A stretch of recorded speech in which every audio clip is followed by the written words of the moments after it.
인구조사 하면서 마무리 이렇게 지었습니다. 2차 인구조사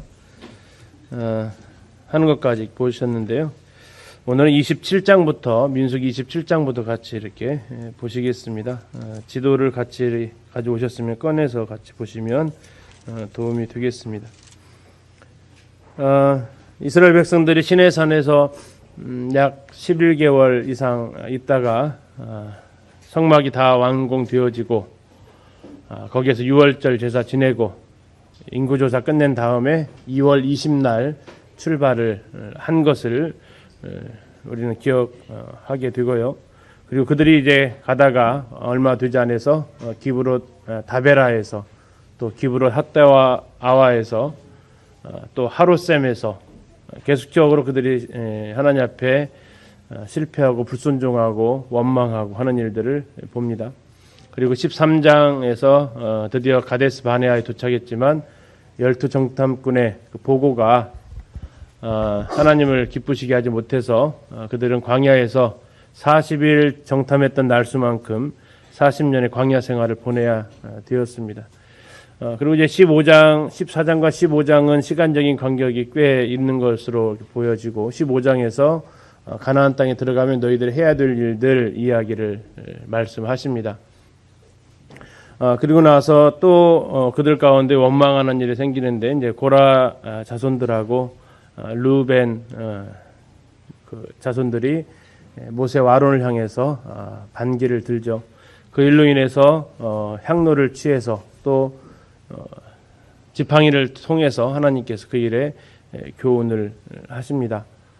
그러면서 하나님께서 아론을 택하셨음을 쌍난 지팡이라고 우리가 보통 기억을 하는데 그 장면을 우리가 이제 볼 수 있고요.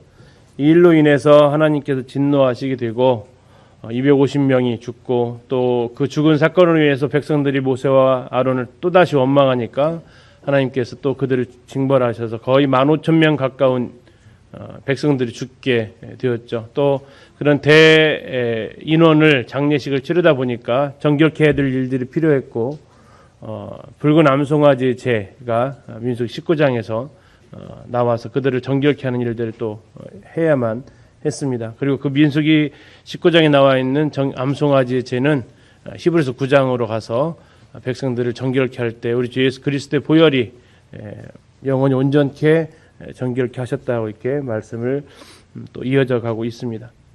20장에서는 2명이 죽었습니다. 누가 죽었죠? 미리암이 먼저 죽고 1월 달에, 다음에 아론이 5월 달에 호르산에서 죽었습니다. 그리고 21장에서는 이스라엘 백성들이 아랏 호르마라고 나중에 이름을 바꾸는데 그것을 정벌하고 에돔으로 돌아가는 일로 인해서 불평하고 있을 때에 불뱀 사건이 일어나게 됩니다. 그래서 놋뱀을 만들어 다르라 하면서 장차 예수 그리스도의 상징으로 이 놋뱀은 복음서에서 요한복음에서 언급을 또 하고 있습니다. 자, 그러는 가운데에서 이스라엘 백성들이 쭉 진행을 하면서 드디어 이제 세례 시내를 건너게 되고 결국 이제 오늘 이 장소 지금 화면에 보이시는 저 장소까지 그들은 도착을 하게 됩니다. 이 과정 가운데에서 요단 동편에 있었던 두 왕을 물리치게 되죠. 바산 왕 옥하고 아모리 왕 시온, 이 두 왕을 물리치게 되는데 나중에 이 두 왕의 그 땅이 이스라엘 두 지파 반의 땅으로 귀속이 되게 됩니다. 자, 이런 것들을 듣고 두려웠던 모압 발락이 선지자 발람을 초청해서 이스라엘을 저주하려고 하죠. 이때 하나님께서 그 저주를 변해서 축복으로 바꾸셨다라고 성경은 말씀하고 있고 4번에 걸친 예언을 하게 됩니다. 그리고 그 마지막 4번째 예언은 앞으로 또 오시게 될 메시아에 대한 한 별, 야곱의 한 별 하면서 메시아에 대한 예언으로 마무리 짓게 됩니다. 그리고 25장에서 안타까운 인구조사를 바로 앞에 두고 그들이 세례 시내를 건넜으니까 이제 광야가 끝났다면 이때 인구조사 되기 전에 25장에서 있었던 이 사람들은 상당수가 60이 되지 않은, 그러니까 광야 2세대일 가능성이 꽤 많이 있는데, 그때 시므온 족장의 우두머리였던 시므리가 고스비를 데리고 와서 바알 섬기는 그 축제에 참여했다가 음란한 행위를 하게 되고, 그 일로 인해서 이제 비느하스가 심판하면서 이스라엘 백성의 커다란 슬픔이 25장에서 이렇게 있었습니다. 성경은 그것을 가리켜서 바알부올 사건이다라고 이렇게 이야기를 하고요. 26장에서 드디어 인구조사를 두 번째로 하게 됩니다. 자, 인구조사를 했던 두 번째 장소가 바로 이 모압 평지가 되겠습니다. 지금 모압 평지가 이렇게 보이시는데 이쪽은 지금 요르단 땅이 이렇게 펼쳐져 있고요. 다음에 여기는 이스라엘 땅입니다. 여기가 지금 요단강이 이렇게 흘러가고 있어서 저 요단강만 건너가면 약속의 땅, 하나님께서 주시기로 했던 젖과 꿀이 흐르는 땅으로 건너갈 수 있었던 겁니다. 저희들이 이제 저희가 내년에 이곳을 아마 방문하게 될 예정인데, 요르단 땅으로 가가지고 여기 이쪽에서 이스라엘 백성들이 진을 치고 상당한 시간을 여기서 또 머물게 됩니다. 영상으로 어떻게 생겼는지 잠시 한번 보도록 하겠습니다. 자, 지금 여기가 여리고로 되어 있는데요. 여리고 앞에가 아벨 시딤이라고 혹시 있나 보세요. 지도에 있으실 거예요. 찾으셨나요? 예, 아벨 시딤 이쪽이 이제 모압 평지가 이렇게 되겠습니다. 여기에 지금 진을 쳐서 아벨 시딤에서 요단강만 건너면 이제 이스라엘 땅이 다 주어지는 거고요. 그 밑에 지금 세렛강 건넜고 아르논강 건넜고요. 그리고 느보산 있고, 이따 느보산 좀 자세히 보겠습니다. 그리고 그 밑에 있는 아벨 시딤에 가서 이 사건이 이루어지게 되는 이 장면, 여기 아벨 시딤 있는 데가 지금 민수기 27장에 이 사건이 일어나고 있는, 그리고 신명기도 지금 이쪽 모압 평지에서 전부 다 일어나고 있는 사건이 바로 모압 평지에서 일어나고 있다라고 이걸 기억하시면 되겠습니다. 이 강들을 잘 기억을 좀 해주시고요.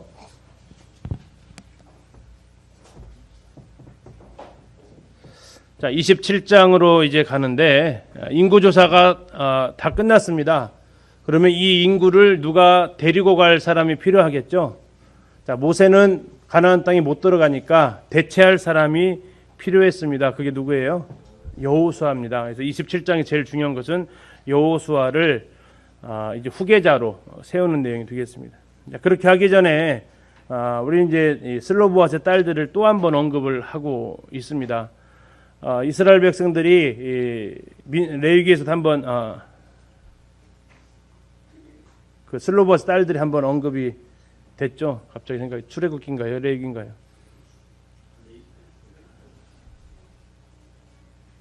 레위기였습니다. 네, 레위기였어요. 자, 레위기의 슬로보아스의 딸들이 언급이 되는데, 그들은 그 제일 처음 언급되었을 때는 언제 언급되었다고요? 어디에 있을 때? 시내 광야에 있을 때였습니다. 시내 광야에 있을 때 그들이 이 문제에 대해서 제기를 했고, 시간이 지금 얼마만큼 갔어요? 근 40년간 갔어요. 40년간. 그러면 이 슬로보아스의 딸들은 계속 이것에 대해서 소망을 그들이 가지고 있었던 것을 확인할 수 있고, 한결같이 이 여인들은 하나님께서 주시기로 약속하신 그 가나안 땅, 그 유업으로 주시려고 했던 그 땅에 대해서 광야를 쭉 거쳐오면서 그들은 계속해서 이 소원을 가지고 있었던 것을 확인할 수 있습니다. 그래서 그들이 다시 한번 이 기업 문제로 모세를 찾아오게 되고, 여기에 대해서 하나님께서 27장 7절부터 답을 해 주십니다. 27장 7절을 보시면, 슬로브와 딸들의 말이 옳으니 너는 반드시 그들의 아버지 형제 중에서 그들에게 기업을 주어 받게 하되 그들의 아버지의 기업을 그들에게 돌릴지니라. 9절에 보시면, 딸도 없으면 그 기업을 형제에게 주고 형제도 없으면 그의 기업을 아버지의 형제에게 줄 것이고 그의 아버지의 형제도 없으면 그의 기업을 가장 가까운 친족에게 주어서 이 기업 물을 수 있도록 계속해서 해주는 것이 있습니다. 그것을 성경에서는 고엘 제도라고 얘기를 하고 있고요. 이렇게 해서 슬로보앗이 그 딸들밖에 없었지만 그 대가 그 가문에게 주어진 그 땅은 하나님께서 약속을 하시는 것을 보게 됩니다. 그리고 이제 하나님께서 모세를 부르시는데요. 27장 12절에 이렇게 말씀하십니다.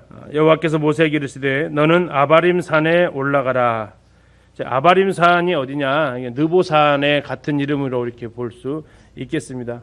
지도에서 느보산 한번 찾아보세요. 느보산 찾으셨나요? 자, 지금 아벨 시딤에 있다라고 생각하시면 되고 모압 평지에서 느보산까지 올라가야 돼요. 느보산까지 이렇게 느보산에 올라가서 뭐를 바라보라 그래요? 12절을 보니까 내가 이스라엘 자손에게 준 땅을 바라보라 했습니다. 이스라엘 자손에게 준 땅을 바라봐라. 자, 그게 무슨 땅이죠? 가나안 땅이죠. 자, 왜 근데 산으로 올라가라고 했을까요? 지금 있는 곳은 평지이기 때문에 봐봤자 뭐밖에 안 보일까요? 눈높이가 굉장히 낮잖아요. 그러니까 어디로 올라가야 돼요?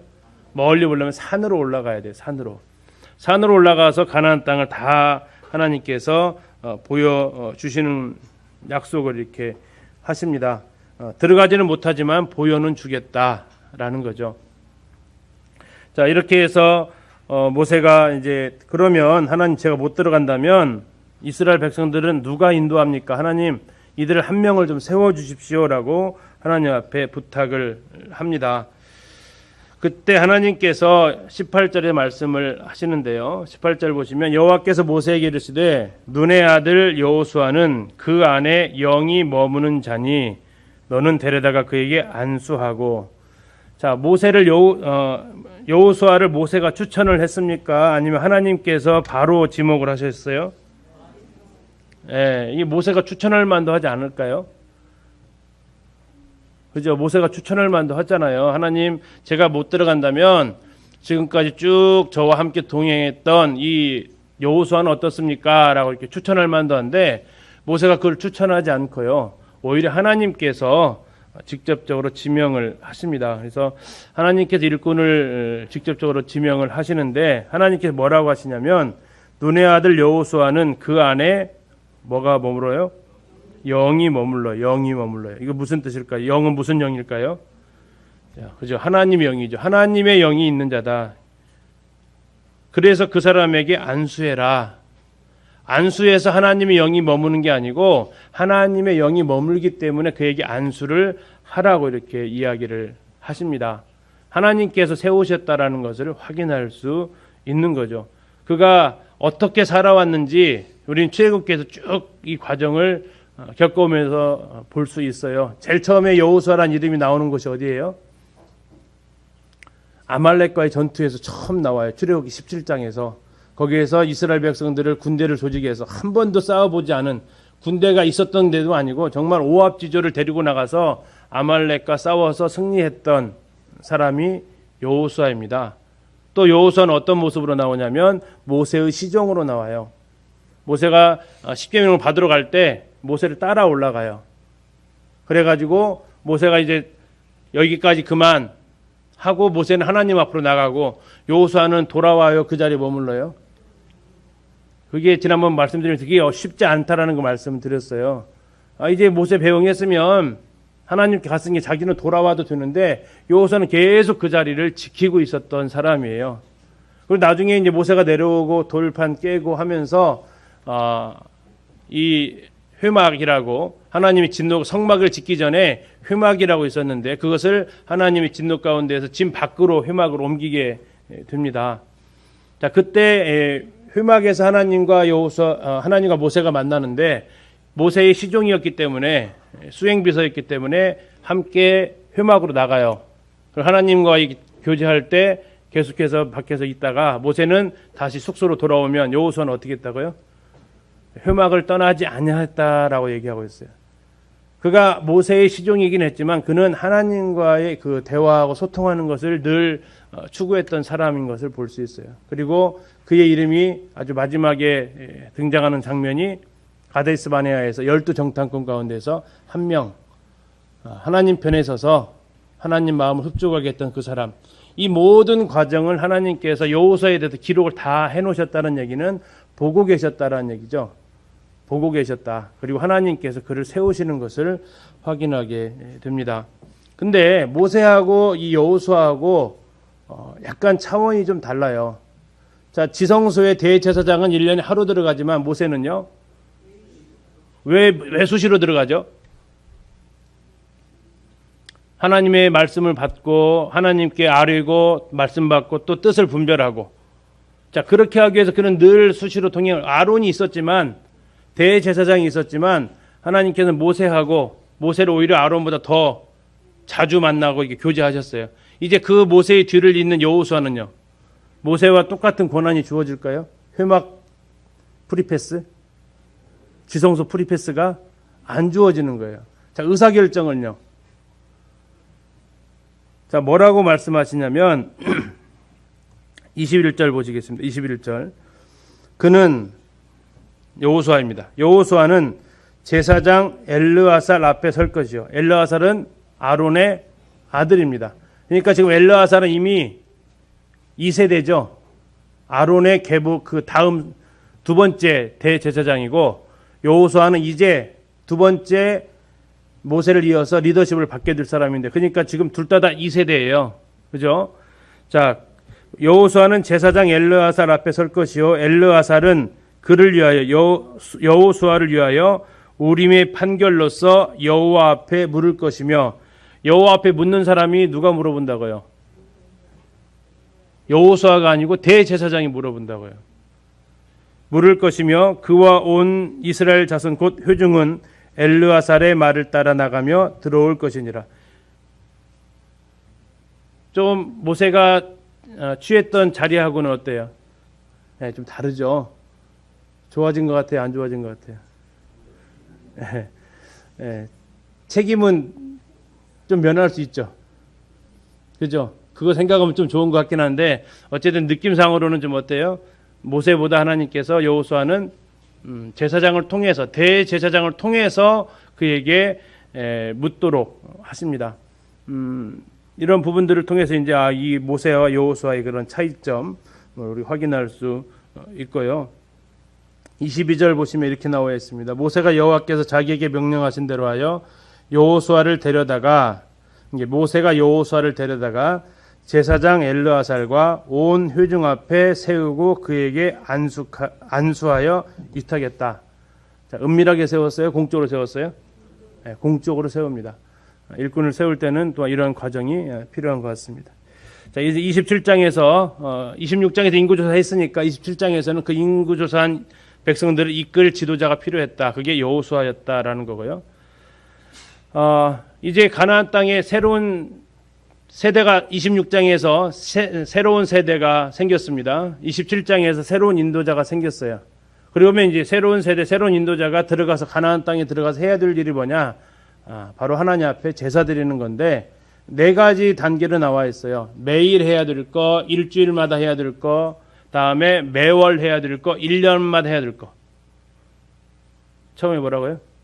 매일, 그 다음 일주일, 그 다음에 한 달마다, 그 다음에 1년. 갈수록 커지죠. 자, 매일 해야 될 것은 뭐냐면 하루에 2번씩 하나님 앞에 제사를 드립니다. 그것을 가리켜서 상번제라고 이렇게 표현을 합니다. 매일 드렸던 제사다. 6절을 잠깐 보세요. 이는 신의 산에서 정한 뭐라고요? 상번제라고 합니다. 상번제. 끊임없이 드려지는 제사. 매일매일 쉬지 않고 드려지는 제사. 이것이 바로 상번제였습니다. 이제 언제 드리냐면, 한 번은 아침에 드리고요. 한 번은 해질 때에 드립니다. 하루의 시작이 뭐예요, 그럼요? 제사장이 하루의 시작이 뭐예요? 제사입니다. 하루의 마무리가 뭐예요? 제사입니다. 구약의 이 제사라면 신약에서는 뭐예요, 이게? 예배죠. 아침 하루의 시작이 하나님과의 예배, 하루의 마무리도 하나님과의 예배. 이것이 하나님께서 매일매일 우리에게 요구하시는 거다라는 거죠. 그 다음에 일주일마다 해야 되는 일이 있었는데, 일주일마다 그들이 해야 될 것은 안식일입니다. 10절을 보시면 이는 상번제와 그 전제 위에 매 안식일의 번제다. 매 안식일이니까 뭐예요? 일주일마다 하는 거예요. 일주일마다. 1년에 52번 하는 거예요. 매 안식일마다. 자, 안식일을 행하는 이유는 하나님을 기억하라는 거였습니다. 창조주 하나님을 기억하는 의미가 있어요. 나중에 신명기 가서 하겠지만 이 제2세대에게는 한 가지 더 요구를 합니다. 무슨 요구를 하냐면 창조주 하나님뿐만 아니라 너희를 구원하신 하나님을 기억하는 날이다. 그래서 매주 우리가 예배를 드릴 때 생각하는 것은 바로 창조주 하나님과 나를 구원하신 하나님을 기억하는 것. 하루의 시작이 예배고 하나님 생각하고 하루의 마무리도 예배입니다. 일주일에 항상 마지막 안식일은 하나님을 기억하는 것이 필요했고요. 한 달에 한 번씩 하는 게 있습니다. 한 달에 한 번. 그건 뭐라고 하냐면 월삭입니다. 월삭. 그것을 우리 한글로는 28장 11절에 뭐라고 나와 있어요? 초하루입니다. 초하루. 달월자에 초하루 석자 해가지고 그래서 월삭이라고 표현합니다. 매월 초하루에 하는 겁니다. 매월 초하루. 그러니까 그들은 1년에 마음을 새롭게 다질 수 있는 기회가 몇 번 있다고요? 12번 있었어요. 12번. 우리는 보통 신년만 1년에 한 번씩만 새롭게 마음을 새롭게 하는데 그들은 매월 이렇게 자신을 새로운 출발할 수 있도록 그것이 왜 새로운 출발이냐면 이 초하루라는 얘기 자체가 뭐냐면 달 기준이에요. 달은 얼마를 주기로 반복돼요? 일주일이에요? 한 달에 1년이에요? 한 달이잖아요. 달은 한 달 주기로 초승달부터 금음달까지 계속 돌아가요. 그래서 이 월삭이라는 단위는 매월 다시 시작할 수 있는 그런 마음 하나님 앞에서 오늘이 며칠이에요? 11월 1일이면 오늘이 무슨 날이라고요? 오늘이 바로 월삭이라고요. 월삭. 자, 이제 내년부터 잘해보자라고 하지 마시고 언제부터요? 오늘부터 다시 마음을 새롭게 하시면 된다고요. 그리고 이제 자 매일, 매주, 매월 그리고 매년 남았습니다. 매년 해야 될 거. 자, 이것은 우리가 레위기 3장에서 보셨던 뭐예요? 절기들입니다. 절기. 몇 개가 있었죠? 7개의 절기. 7개의 절기가 이제 나오게 되는데 16절에 보면 첫째 달 14째 날 1월 14일은 여호와를 위하여 지킬 뭐라고요? 유월절. 다음에 17절에 보면 1회 동안 뭐 먹어요? 무교병. 그래서 무슨 절? 무교절. 이게 섞여 있습니다. 그리고 무교절 안에 무슨 절기가 들어있죠? 초실절. 그래서 6월절 안에 이 3개의 절기가 들어가 있다는 얘기죠. 6월절 했다 그러면 3개의 절기가 동시에 다 언급이 됐다라고 생각하시면 되겠습니다. 그리고 이제 50일 이후, 초실절부터 50일 이후에 드려지는 제사가 무슨 제사예요? 77절, 26절이 있습니다. 28장 26절, 77절 이렇게 나와 있습니다. 77절. 자, 77절, 다른 말로 오순절이라고 이렇게 또 표현을 하죠. 이때 또 하나님 앞에 매년 77절에 제사를 드려야 된다. 이제 29장으로 가서 나머지 절기 몇 개 남았습니까? 몇 개 남았어요? 6월절, 초실절, 무교절이 세트로 하나 있었고 3개가 그 다음에 77절 했으니까 이제 3개 남아있죠. 3개 남아있는 것이 전부 다 몇 월 달에 있어요? 7월 달에 있어요. 7월 달. 7월 1일 날이 나팔절. 자, 이것은 이제 해의 첫날이다 그랬어요. 해의 첫날. 우리는 1월 1일이지만 여기는 7월 1일이 종교력으로 새해 첫날이 됩니다. 그리고 7월 10일 날 대속죄일이 있습니다. 대속죄일. 누구만 일하는 날이죠? 대제사장만 일하는 날. 그리고 온 백성이 그 혜택을 받는 날, 속죄일입니다. 7월 1일부터 10일까지는 그들은 사람들한테 잘못한 것에 대해서 사과하고 그러한 준비하면서 이 대속죄일을 준비하게 되는 날이 되겠습니다.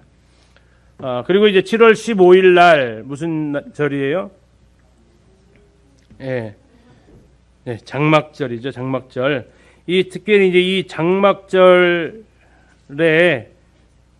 그 8일 동안 제사를 지낸다고 했는데 여기 또 반복이 돼요. 29장 12절에 보면 7째 달 15째 날, 그러니까 7월 15일이죠. 그때부터 이제 예물을 드리게 돼 있어요. 자, 이게 첫날 드릴 예물, 17절에 둘째 날, 20절 셋째 날, 23절 넷째 날, 26절 다섯째 날, 29절 여섯째 날, 32절 일곱째 날, 35절 여덟째 날. 이거 지난번에 레위기에서 한번 보셨죠? 해야 되는 거. 또다시 똑같은 내용이 반복을 하고 있어요. 이것은 중요하다라는 얘기예요. 자, 그런 것을 다 재물을 계산해 봤더니 재물의 공통점이 그 숫자가 뭐라고요? 7의 배수였다라는 거였습니다. 7의 배수. 하나님께 완전한 수로 알려진 7의 배수. 이날은 이제 초막을 짓고 생활했기 때문에 초막절로도 불려지게 되고, 오늘날처럼 이렇게 추수감사절 비슷하게 추수한 것을 창고에 넣어놓는다, 거두어서 저장한다. 그래서 수장입니다. 거두어서 거둘 숫자에다가, 그래서 거두어 저장한다 해서 수장절, 초막절, 장막절 이렇게 똑같이 이름이 불려지게 됩니다. 자, 그러면 그들은 이것을 왜 해야 되느냐? 바로 이런 절기를 통해서 하나님을 기억하는, 또 이런 특별히 이제 6월절은 하나님께서 특별히 출애굽기에서 얘기하신 거죠. 이 예식이 무슨 뜻입니까? 라고 자식들은 묻게 돼 있어요. 그러면 이 절기를 지키면서 뭐 해야 돼요? 다 설명을 해줘야 돼요. 자, 왜 그런 것이 가능하냐면, 이 절기의 특징이 뭐냐면, 나팔절 절기의 특징, 6월절 이 절기의 특징이 뭐냐면, 그날은 뭐 하지 말아라고 했어요? 일하지 말라고 했어요. 일하지 말아라. 자, 뭐 6월절도 마찬가지고요. 77절, 26절, 28장 26절 보세요. 28장 26절, 77절 나와 있고 그 끝에 보세요. 아무 일도 하지 말 것이며. 다음에 나팔절 나와요. 나팔절. 자, 나팔절도 앞에 보니까 초하루에 성회로 모이고 뭐 하라고 했어요? 아무 노동도 하지 말아라 했어요. 다음에 7절에 보니까 일곱째 달 열흘 7월 10일 대속주일이에요. 쭉 가면서 끝부분에 다시 뭐라고 그랬어요? 아무 일도 하지 마라. 12절 15째 날 초막절입니다. 너희가 성회로 모일 것이요. 그 다음에 또 뭐라고 그랬어요? 아무 일도 하지 마라. 계속해서 이 절기에 하나님께서 말씀하시는 건 뭐냐면 아무 일도 하지 마라는 얘기예요. 그럼 뭐 해야 돼요? 아무 일도 하지 말아요. 뭐 해야 돼요, 그럼요? 그렇죠. 이거에 대해서 자식하고 얘기하라고요. 자녀들하고 이것을 같이 식탁을 하면서 여기에 대해서 계속 얘기하라고요. 저도 이제 그 중에 뭐 한 사람이지만 아빠 바빠 나빠 뭐라고요? 아빠 바빠 나빠. 다 빠져돌림이죠. 아빠가 바쁘면 나쁜 사람이던데요.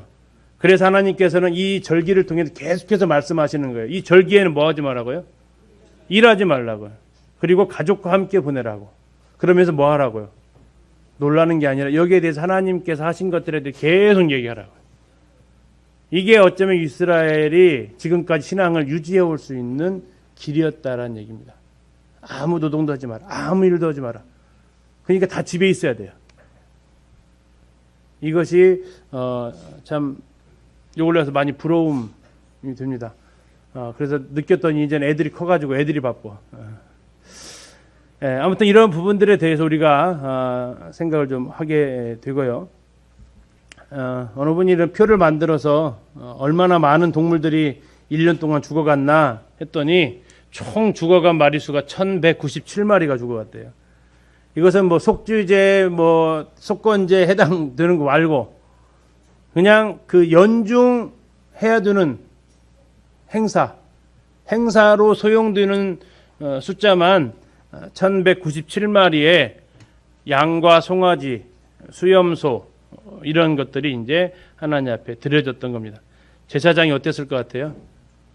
자, 매일 해야 되고 일주일마다 해야 되고 매월을 초하루 해야 되고 절기마다 해야 되고 쉴 날이 없죠. 쉴 날이 없어요. 그래서 그들이 만약에 바쁘면 이것을 이제 건너뛰게 되죠. 그래서 그들은 직업도 못 가지게 했어요. 그래서 이스라엘 백성들이 11조를 하면 누구한테 줬어요? 레위인한테 줬어요. 레위인들은 그 11조를 누구한테 줘요? 제사장한테 줬어요. 그렇게 해서 그렇게 되면 결국 이 일들을 제사장과 레위인들이 하지만 이스라엘 백성 전체가 이 일에 함께 동역하는 것으로 하나님께서 인정을 하신 겁니다. 왜? 레위인은 장자를 대행한다라고 말씀을 하시면서 결국 이 이스라엘 백성들이 이러한 성막에서 제사 드리고 봉사 일을 하는 것은 이스라엘 백성 전체가 하는 것으로 하나님께서 인정을 하셨다라는 거죠. 자, 민수기 30장에서 서원의 규례가 나옵니다. 서원. 자, 서원은 하나님 앞에 맹세하는 겁니다. 맹세. 자, 예수님께서는 마태복음에서 너희는 맹세를 어떻게 하라고 그랬어요? 하지 말라 그랬죠. 맹세하지 말라 그랬어요. 그냥 예 하면 예, 아니면 아니면 하지 그 이상 하지 말아라. 왜? 너희는 맹세 지킬 이게 능력이 안 된다. 하늘로 뭐 내 하늘에다가 뭐 이렇게 이런 하지 마라. 너희는 그렇게 할 수 있는 영역이 안 된다. 근데 이제 그걸 왜 아셨을까요? 이거 해보면 알아요. 실제로 해보라고 하면 검증이 된 겁니다. 검증이. 검증 안 하고 해보면 못하면 아유 해보지도 안 했는데 어떻게 알아 이렇게 말할 수 있겠지만 이미 이들을 통해서 샘플을 통해서 검증을 하셨어요. 그래서 30장에서 이 서원에 대해서 규례를 얘기합니다. 그들이 잘 지켰을까요? 아니죠. 하나님께서 하라고 한 것도 잘 못 지켰는데 자기들이 하겠다고 하는 것은 더 힘이 없죠. 하나님께서 말씀하신 것은 서원을 했으면 반드시 뭐라고요? 지키라고 얘기를 합니다. 30장 2절 보시면 사람이 여호와께 서원하였거나 결심하고 서약하였으면 깨뜨리지 말고 그가 입으로 말한 대로 다 이행할 것이니라. 하나님 약속을 반드시 지키시는 분이죠. 그래서 사람한테 얘기해. 너희들 또 내가 요구한 거 아닌데 너희들 하나님한테 약속한 거 있으면 반드시 해라. 자, 이 약속 서원 잘못했다가 한번 되게 피본 사람이 구약에 창세기 한 명 나오고요. 사사기에 또 한 명 나오죠. 창세기 오면 누가 나오세요? 서원했다가 되게 한번 곤란한 상황을 겪은 야곱이에요. 야곱이 하란으로 가기 전에 베델에서 뭐라고 하죠? 하나님 내가 무사히 돌아오게 되면 이곳에서 하나님 앞에 내가 11조 드리겠습니다라고 해요. 근데 돌아오다가 하나님께서 무사히 라반과의 관계 잘 해결하고 잘 왔잖아요. 에서하고의 만남도 무사히 넘기고 잘 왔어요. 그러면 이제 어디로 바로 쫓아와야 돼요? 베델로 쫓아와야 되잖아요. 근데 그가 어디에 거예요? 세겜 땅에 거기에다가 딸 디나 사건 나버리잖아요.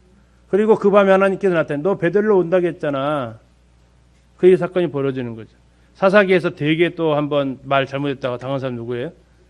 입다죠, 입다. 네, 전쟁에 승리하고 나오면 우리 집에서 처음으로 나를 맞으러 오는 사람 드리겠다.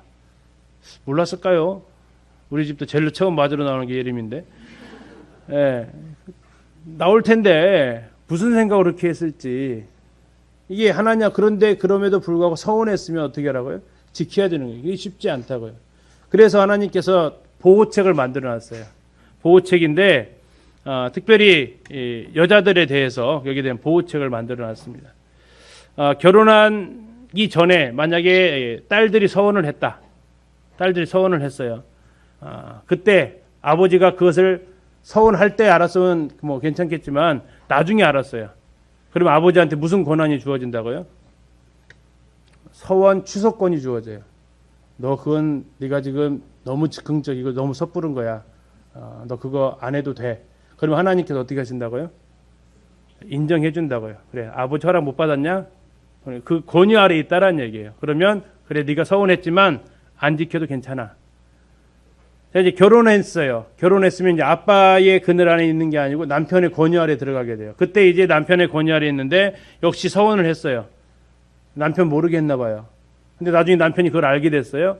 그러면 남편이 듣고 뭐 할 수 있다고요? 그 서원에 대해서 취소권이 있어요. 대신 책임은 누가 져야 된다고요? 남편이 진다. 여자한테는, 아내한테는 책임 안 묻는데요. 남편이 그 책임을 묻게 될 거래요. 30장 15절 보세요. 30장 15절. 그러나 그의 남편이 들은 지 얼마 후에 그것을 무효하게 하면 어떻게 된다고요? 예, 그가 아내의 의지를 담당해야 된대요. 그러나 권한은 있다는 얘기예요. 자, 만약에 이제 과부, 이혼한 여자들은 누구의 권위 아래 있어요, 없어요? 없어요. 자기가 최종 의사결정권자예요. 그렇기 때문에 그들은 어떻게 해야 돼요? 예, 말한 대로 해야 돼요. 이것은 우리에게 뭘 보여주고 있냐면 누구의 권위 아래에 있다라는 얘기는 그 권위에 있는 그 권위를 받은 사람은 그 사람에 대해서 책임을 져야 된다는 얘기. 이건 네가 했으니 네가 알아서 하기가 아니고 내가 그 권위에 그 사람의 그 권위가 있다면 그 사람에게 주어진 어떤 행동들의 책임은 최종적으로 그 권위자에게 주어진다는 얘기. 이 창세기에서 나와 있는 여자가 먼저 따먹었지만 로마서에서는 누가 따먹은 걸로 표현하고 있어요? 아담이 따먹은 것을 표현하고 있어요. 자, 이 서원하는 것에 대해서 그래서 어느 뭐 이런 얘기도 있더라고요. 이게 결혼하기 전에 어떤 서원을 했대요. 근데 이제 이것이 부모가 듣고 아무 말도 안 했어요. 근데 결혼을 했네요. 근데 그 서원이 결혼까지 이어지는 기간 자체가 그랬어요. 그러면은 남편이 어떻게 해, 이제?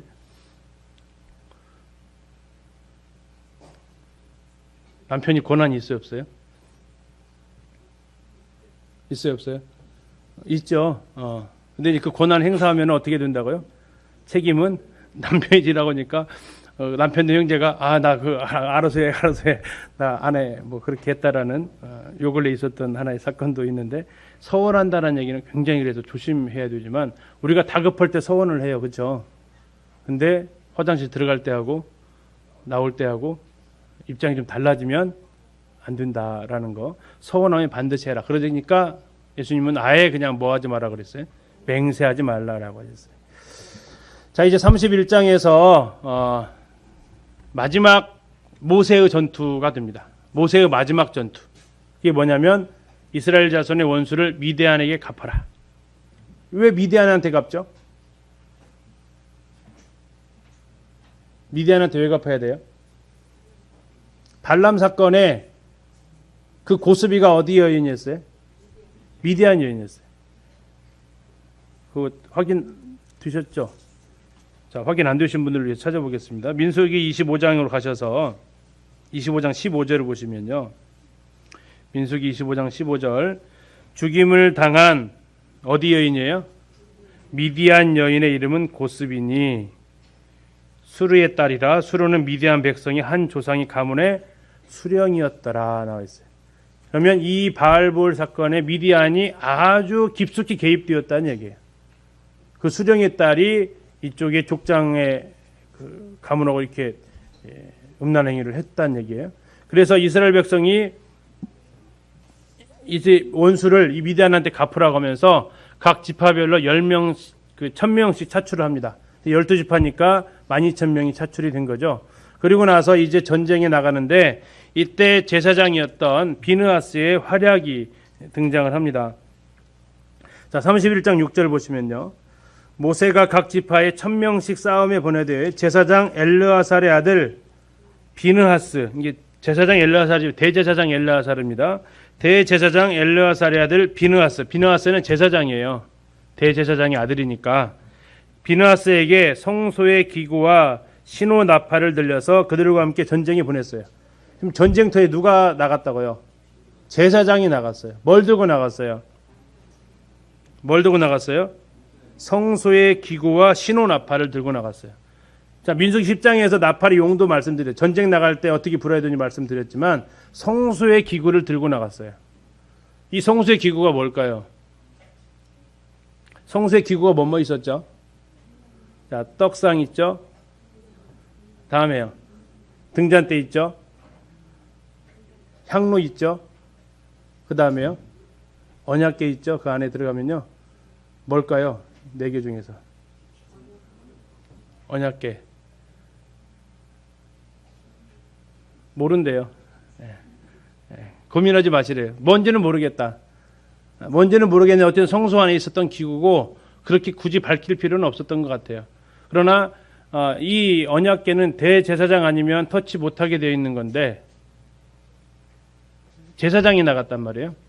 누구죠? 엘레아살이 나간 게 아니라 비느하스가 나갔어요.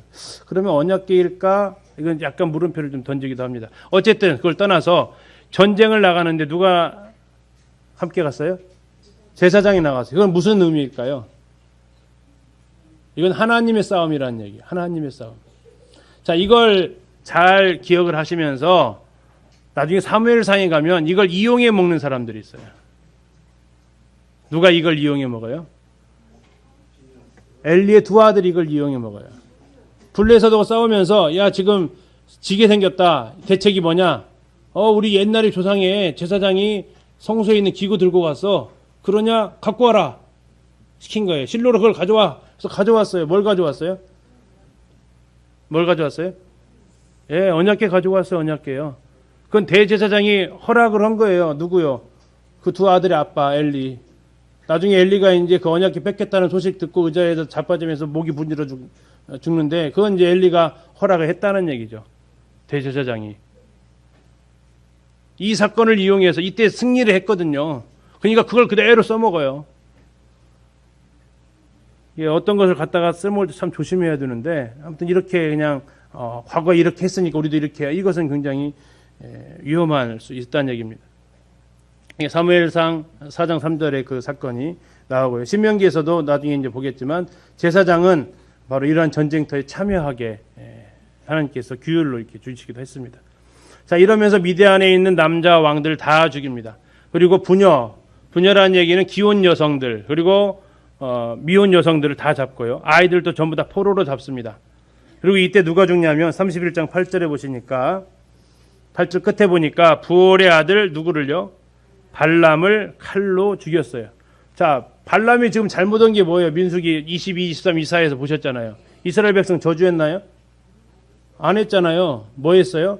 축복만 했어요. 그리고 예언하고요. 뭐 잘못했냐 이거죠. 지금 청년들하고 50일 통독하고 있는데 그 청년 중에 한 명이 질문을 한 거예요. 도대체 발람이 뭔 잘못했으니 했는데 여기서 죽입니까? 자, 16절 한번 보세요. 16절. 31장 16절. 보라 이들이 누구의 꾀요?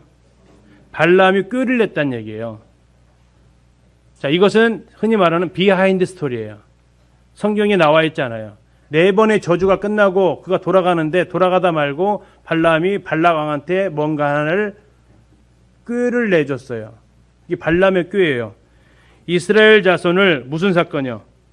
부올의 사건. 이게 민수기 25장 사건이에요. 바알부올 사건. 부올의 사건에서 여호와 앞에 범죄하게 하여 여호와의 회중 가운데 연병이 일어나게 하였다. 그 단초를 제공한 사람이 누구라고요? 발람이었다고요. 그래서 베드로후서 2장 15절부터 18절까지는 발람은 불의의 싹을 따라갔다라고 그래요.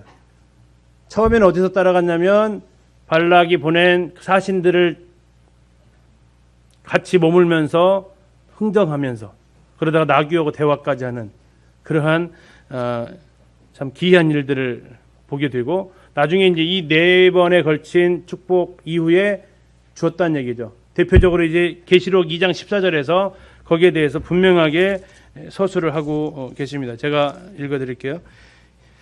계시록 2장 14절 이렇게 나와 있습니다. 내게 두어 가지 책망할 것이 있나니 거기 너에게 발람의 교훈을 지키는 자들이 있도다.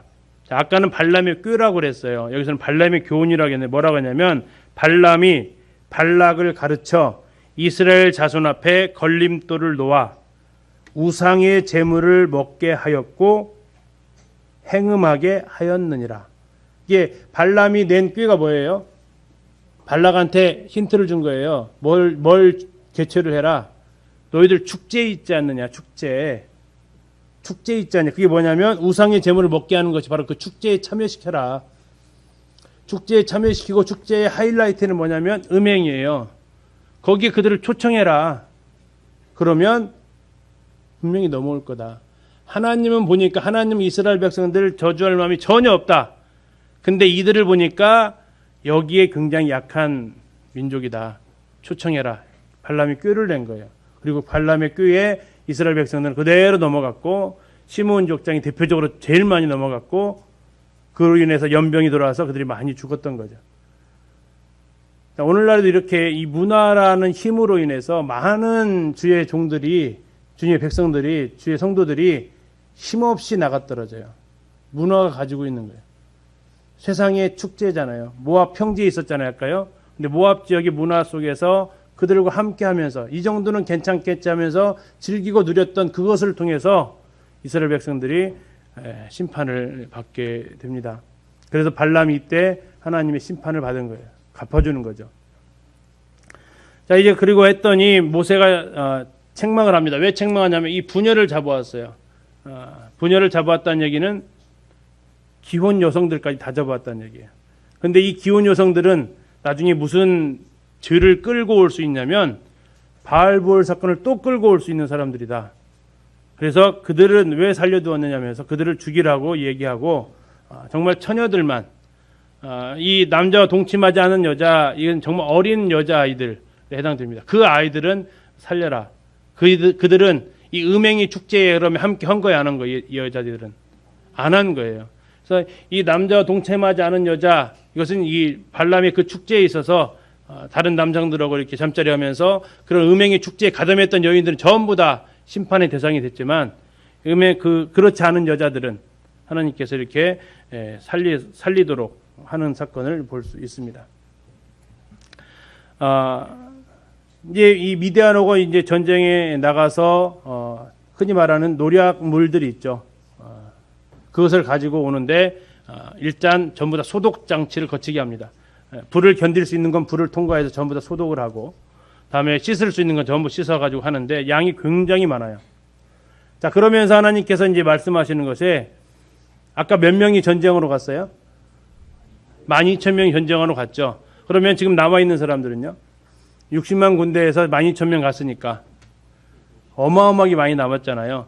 근데 이걸 가지고 너희들이 전쟁에서 얻게 된 이 물건들은 어떻게 나눠라? 반반씩 나눠라. 전쟁에 나간 사람 목 반, 다음에 안 나간 사람 목 반. 자, 반반 나누지만 여기는 그 반절을 가지고 몇 명이 나누는 거죠? 12,000명이 나누는 거고, 여기는 반절을 가지고 몇 명이 나눠요? 한 59만이 나누는 거고. 이 반반을 나누긴 했지만 이 개인이 취하는 몫은 상당히 차이가 있죠. 근데 이제 중요한 건 뭐냐면, 이 반반씩 나누는 이 사건을 통해서 이걸 또 아주 또 잘 본 사람이 있다는 얘기예요. 그게 누굴까요? 그게 다윗이죠. 시글락에 있을 때, 사무엘상에서 시글락에 있을 때 600명이 군사를 데리고 가다가 부솔 시내 앞에서 도저히 200명은 못 가겠습니다 합니다. 놔두고 갔다 왔어요. 그리고 전리품을 취하고 오죠. 그러니까 이제 그 와중에서 다윗에게 이 옷을 어떻게 처리할 거냐? 그러니까 이제 그 중에서 갔던 불량배들이라고 표현하고 있어요. 우리 거지, 이 아들은 200명 건 하나도 없지. 왜? 우리는 목숨 걸고 싸웠으니까. 그때 다윗이 어떻게 합니까? 아니다. 나간 자나 있는 자나 똑같이 나눈다. 그러니까 이제 그들이 불량배다. 우리는 그렇게 할 수 없다. 근데 이제 다윗이 아주 엄한 군령을 통해서 그것을 확립을 해요. 그리고 그것은 앞으로 계속해서 규례가 됩니다. 거기 나오는 불량배라는 이름이 나오는데, 불량배니까 자기 걸 가지려고 했을까요? 자기 걸 가지려고 하니까 불량배일까요? 둘 다 그 같아요. 아마 성경에서 왜 그렇게 표현했을까? 아마 이제 자기 몫을 찾으려는 사람이 아마 불량배 같아요, 느낌이. 그리고 그런 상황에서 진짜 불량배가 드러나는 것 같고. 어쨌든 이 상황, 아까 보셨던 홈리와 비느하스도 하나의 구약 성경에서 모델을 찾았어요. 본보기를. 싸울 때 성소에 기구 가지고 나가면 이기는구나. 그랬는데 어떻게 됐어요? 지고 빼앗겼어요. 하나님 전쟁이 거기 안 있잖아요. 다윗도 성경을 잘 아는 사람이니까 본 거죠. 전리품은 어떻게 해야 된다? 싸운 사람 목만 있는 건 아니다. 표준급의 목도 있다. 나누는 거죠. 그래서 이것이 이제 규례가 되고, 이걸 굉장히 아주 섬세하게 나눕니다. 500분의 1은 하나님 앞에 드려라, 이렇게 하면서.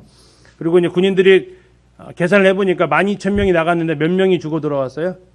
한 명도 안 죽었어요. 부상병만 좀 있고. 그러니까 한 명도 안 죽어가지고 여기에 대해서 하나님 앞에 우리가 살아난 값, 생명값을 드리겠습니다 하면서 속죄를 하게 됩니다. 자, 이렇게 하면서 이제 마지막 모세의 전쟁이 여기에서 끝납니다. 요단 동편에서의 대표적인 세 전쟁이 있었는데 누구예요? 바산왕 옥, 다음에 아모리 왕 시온, 다음에 미디안과의 전쟁. 그래서 이스라엘 백성들을 이끌고 모세가 모세의 이름으로 치렀던 세 전쟁이 다 마무리가 됩니다. 자, 이제 전쟁이 다 끝났어요. 그럼 뭐 해야 돼 이제요? 그죠? 전쟁 끝났습니다. 땅 분배를 해줘야 될 거 아니에요. 자, 요단 동편 땅 생각지도 않았던 전쟁을 했어요. 3번에 걸친 전쟁하면서. 전쟁하니까 뭐가 생기냐면 땅이 생겨요. 근데 그걸 눈독 들이는 두 지파가 있었어요. 무슨 지파냐면 르우벤 지파와 갓 지파. 야, 왜 눈이 휘둥그레졌느냐? 이건 정말 그쪽 이스라엘 땅을 가보시면 느낌이 확 와요. 특히 에돔 땅부터 광야를 쭉 지나오다가 버스만 타고 지나와도 그래요. 쭉 지나오다가 점점점 녹색이 보이기 시작해요. 그러다가 저쪽 모압 평지쯤 가면 황토색이 사라지고 녹색 천지가 돼요. 그러면 거기가 뭐가 되는 거예요? 와, 지상 낙원이 되는 거예요. 살만한 땅이 된다고요. 계속 광야만 보이다가 정말 푸르른 벌판이 보이니까 보이는 거예요. 근데 그 이유가 뭐였냐면 32장 1절 보시면요.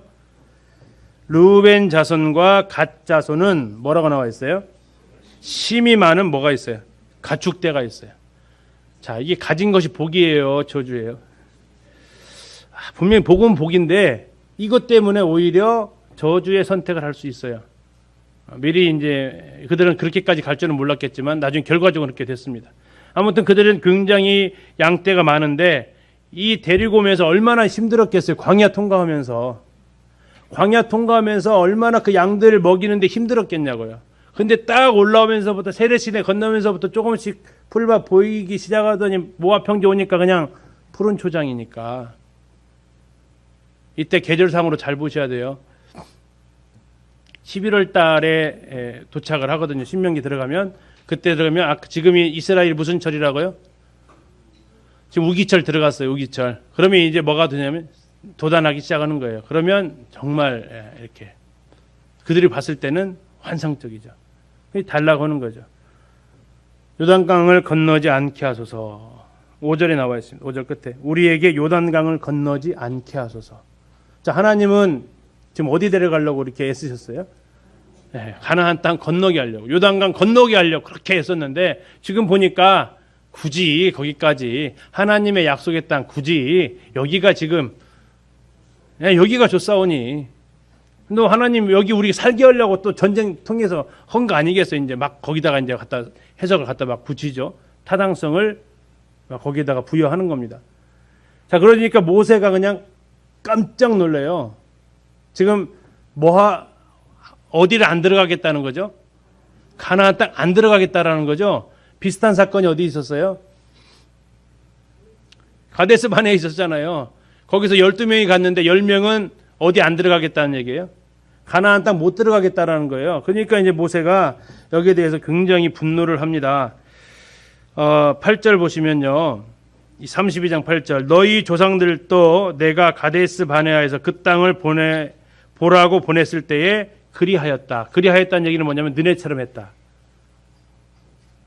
너네 조상들도 그렇게 해가지고 우리가 40년 뺑뺑이 돌았는데 너네가 지금 그걸 기억 못하고 또 그거 같은 짓을 하고 있느냐 하면서 책망을 하게 됩니다.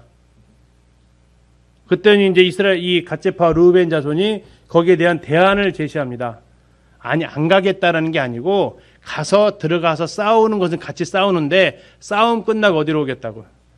일로 오겠다고요. 싸움은 같이 싸운다니까. 대신 여기 살겠다고 제시를 합니다. 정말 그러냐? 확답을 받죠. 정말 너희들은 그러면 싸워야 된다. 만약에 여기서 너희들이 싸우다가 아이고 집에 급한 일 있어 해가지고 철수해버리면 유명한 말씀이 32장 21절에 나오죠. 아이들한테 요절 23절에 요절 많이 가르쳤던 말씀 중에 하나예요. 32장 23절 같이 한번 읽겠습니다. 시작.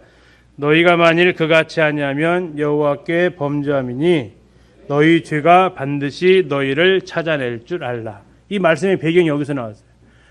방금 말했다. 근데 너희들이 이 약속 안 지키고 지금 우리 쪽 본부가 지금 유급합니다 하면서 돌아가 버리면 하나님께서 반드시 너희들 다 찾아내서 심판할 거다라고 경고를 합니다. 그리고 이제 그들은 정말 다 싸우겠다고 약속하고 정말 이 싸움 약속을 지켰어요, 안 지켰어요? 예, 지켰습니다. 지켜서 그들은 이제 싸우게 되고 이것을 다시 온 무리 앞에서 공포를 합니다. 모세가 엘르아살과 여호수아가 이 세 명의 인도자가 무리 앞에서 공포를 합니다. 그리고 이제 그러면 땅을 어떻게 나눠줄까라고 얘기를 해요. 땅을 어떻게 나눠줄까 했더니 차례대로 나누는데 특이한 게 하나가 생겨요. 분명히 아까 32장 1절에서 두 지파만 나왔죠. 르우벤 자손과 갓 자손만 나왔잖아요. 근데 갑자기 여기 살짝 끼어들어온 애가 있어요.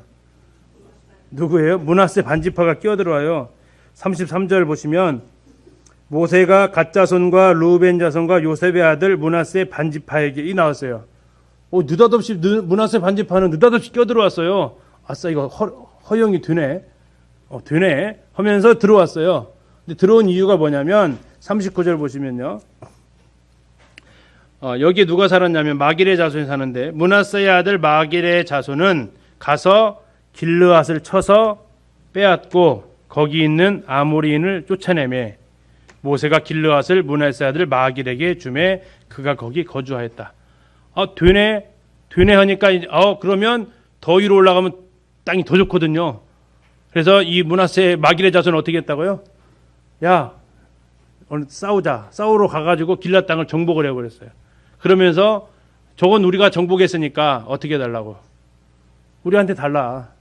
우리가 정복했으니까 우리한테 달라 하면서 므낫세 반지파가 쏙 들어와 버렸어요.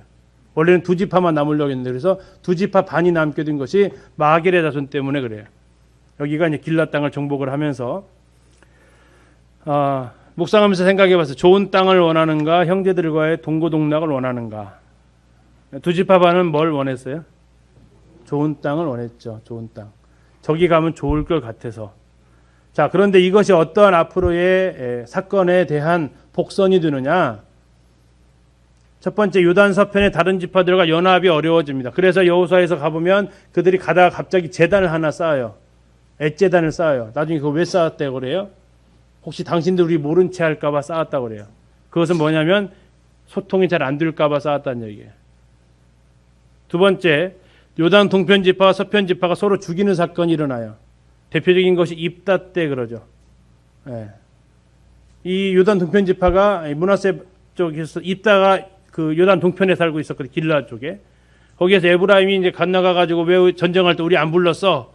하면서 이렇게 하니까 기드온은 아이고 그래도 더 우리보다 훌륭하시잖아 이렇게 했는데 입다는 안 그러거든요. 하는 주먹 세계에서 놀던 애라서 뭔 소리요 지금 하면서 이제 싸우자는 거냐면서 싸워버려요. 그러면서 요단강을 지키는 거죠. 그래서 발음을 시키는 거죠. 뭐 하라고요? 쌀 해봐 그러죠. 그때 뭐라고 그래요? 지금 언어가 달라진 거예요. 요단강 이 같은 민족인데 한 300년 살다 보니까 이 발음을 못 하는 거예요. 쌀 해야 되면 살 해야 되는데 살 하니까 어떻게 엄청나게 죽였어요. 이게 지금 갈라져 사니까 이런 일이 벌어졌다고요. 같이 살았으면 이런 언어가 달라질 일 없지만.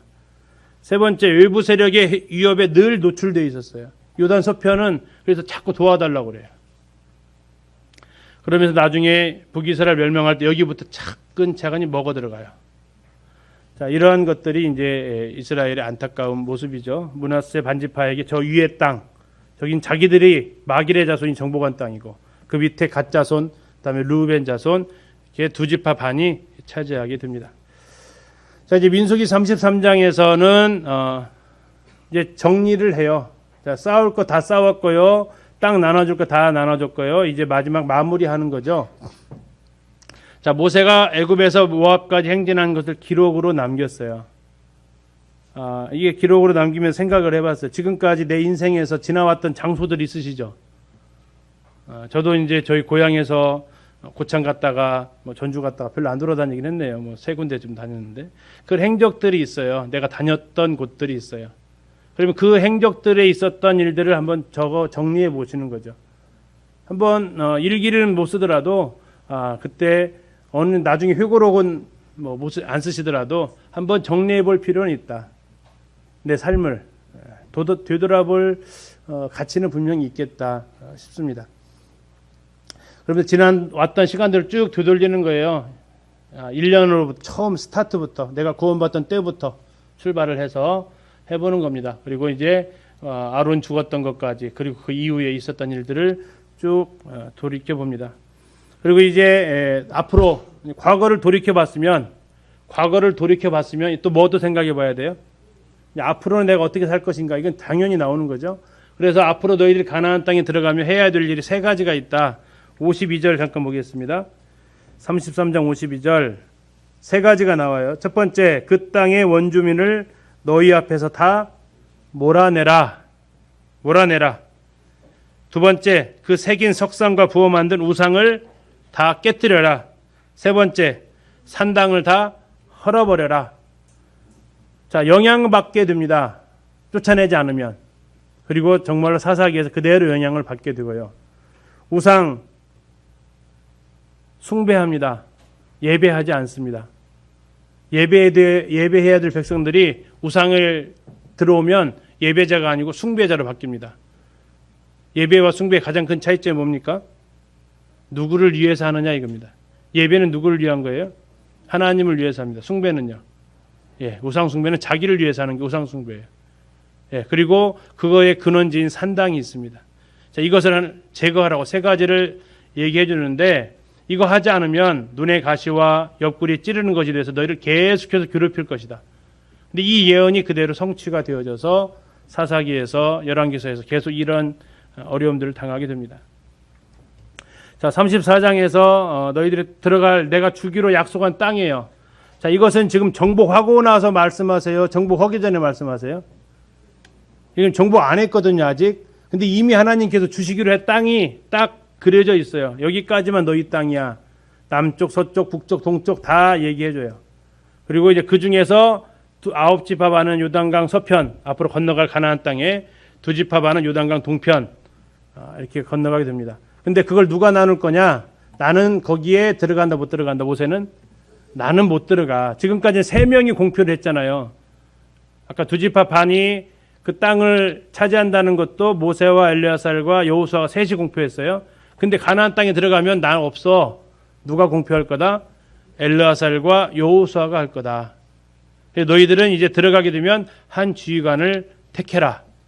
그래서 이제 여호수아에서 정복 끝난 다음에 이 사람들이 땅을 분배받으러 갑니다. 그리고 이것도 아직 지금 땅 정복 안 했어요. 이게 정복도 안 해놓고 지금 뭐부터 하고 있어요? 나눠주기부터 하고 있어요. 우리 식으로 속담으로 뭐 하라면 뭐가 되죠? 김칫국 마시는 건데 이건 현실이라고요. 하나님이니까. 하나님이 하셨기 때문에 김칫국이 아니에요. 하나님께서 이미 이제 레위인한테는 너희들은 48개의 성읍을 줘라. 근데 거기는 6개는 도피성이 있고 42개는 레위인들이 경작할 수 있는 땅을 줘라라고 줍니다.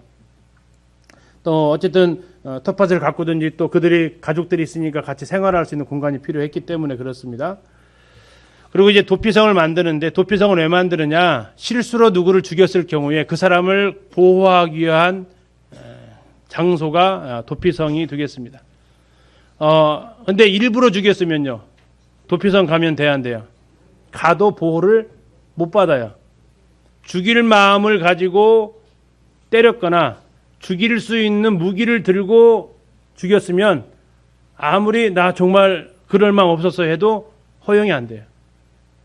들어가도 나 도피성 들어서니까 살았다 천만에 고의성 인정되면 바로 그냥 잡아낼 수 있어요. 그러면 그 사람 언제까지 거기서 살 수 있어요? 첫째는 거기에 대해 혐의가 벗어지면 나올 수 있어요. 혐의가 안 벗어져도 나올 수 있는 기회가 있는데 대제사장이 죽으면 나올 수 있어요. 그래서 예수님께서 대제사장으로서 히브리서에 보니까 대제사장이시잖아요. 그분이 죽으셨잖아요. 그래서 뭐가 됐어요? 우리도 도피성에서 나올 수 있는 자유로운 자가 됐어요. 도피성에서는 물론 목숨은 부지하지만 늘 두려움과 이 가운데 복수에 대한 고통 가운데 살지만 대제사장이 죽으면서 거기에 모든 고통에서 살아나게 되죠. 이스라엘 땅에서 유단 동편에 이 3개가 있고요. 서편에 3개가 있는데 이 동편 3개는 다 가봤어요. 이제 이쪽 동편은 못 가봤는데 제일 위에 게데스라는 곳, 지금 뭐 황무지입니다 거의. 다음에 세겜 우리가 보셨던 데 있죠. 세겜. 다음에 남쪽에 헤브론. 이 유단 동편 3지파예요. 다음에 므낫세 지파 땅에서 바산 골란. 다음에 갓지파 땅에 길르한 라못. 다음에 르우반 지파 땅에 베셀. 그래서 2지파 반이 사는데 각각 하나씩 줬어요. 도피성을 이렇게 줍니다. 나중에 도피성 할 때 도피성에 대한 그 규칙이 나와 있는데 그것은 이따 좀 말씀드릴까요? 자, 여기까지 마무리하겠습니다. 민수기 36장. 슬로보앗의 딸들이 또 나와요. 하나님께서 얼마나 이들에 대해서 예뻐하시는지 볼 수 있어요. 소망 가지고 살아가는, 작년 표어가 소망이었었는데 소망 가지고 살아가는 사람에 대해서 하나님께서 굉장히 칭찬하시는 것을 볼 수 있습니다. 자, 슬로보앗의 딸들은 반드시 므낫세 지파 내에서만 결혼해야 돼. 왜 이게 남편 따라가기 때문에 남편이 다른 집 하면 그 땅을 그대로 그 남편 속으로 가니까 대신 조건이 하나 있어요. 뭐 해야 되냐면 그 지파 내에서만 해라라고 되어져 있습니다. 그리고 이 모든 이야기는 어디에서 했다고요? 모압 평지. 예, 36장 13절 보고 마치겠습니다. 마지막 절이네요. 36장 13절. 자, 이는 여리고 맞은편 어디요? 요단강 가에 있는 어디요? 모압 평지에서 여호와께서 모세를 통하여 이스라엘 자손이 명령하신 계명과 규례니라. 민수기의 끝에는 어디에서 끝나요? 모압 평지. 시작은 어디였죠? 시내산. 예, 아주 잘 기억해 주셨어요. 자, 그럼 이렇게 마치고 10분 쉬었다가 신명기 들어가도록 하겠습니다.